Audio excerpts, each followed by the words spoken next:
Well, the latest ramping up of tensions involves three other countries, that's Poland, Belarus and Ukraine. But the main concern is that Russia could be preparing for an invasion of Ukraine.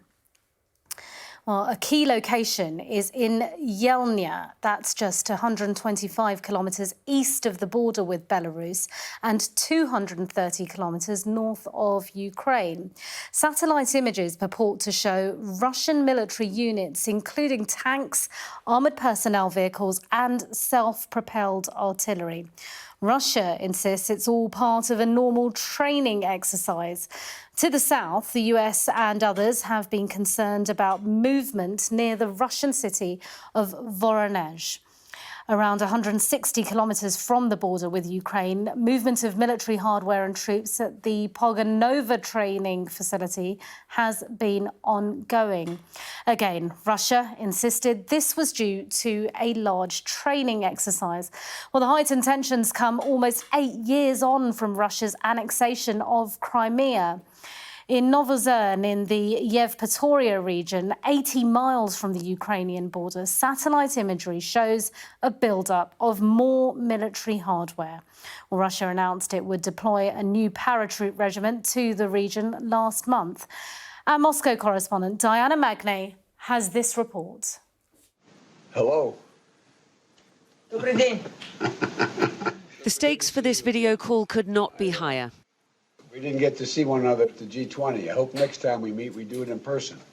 The Kremlin has already warned that there won't be any breakthroughs from this call, but it's also made clear where it wants to see progress.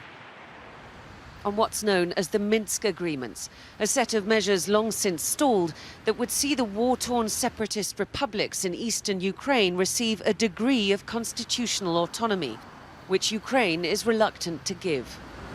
Мы, безусловно, будем очень четко излагать наши подходы к украинскому урегулированию, к необходимости заставить киевский режим выполнять свои прямо записанные черным по белому обязательства в рамках Минского комплекса мер.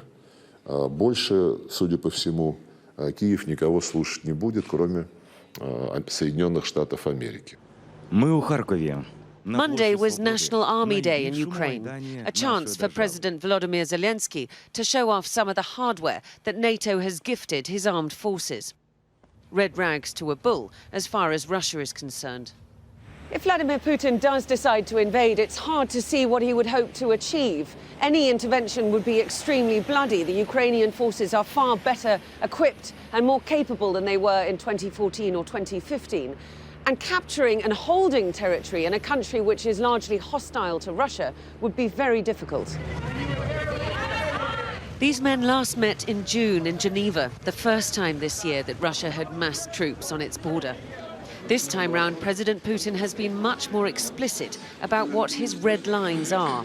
Not just Ukraine one day joining NATO, but the fact that NATO is already so involved in bolstering Ukraine in its fight with its neighbour to the east.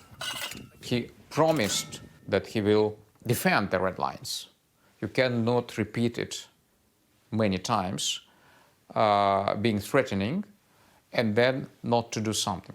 It's not yet clear if these 2 hours of talks have cooled this crisis, whether the threat of strong economic and other measures is enough to deter Russia. That is ultimately up to Vladimir Putin. The proof, whether he starts to draw down his troops or not. Diana Magnay, Sky News, Moscow.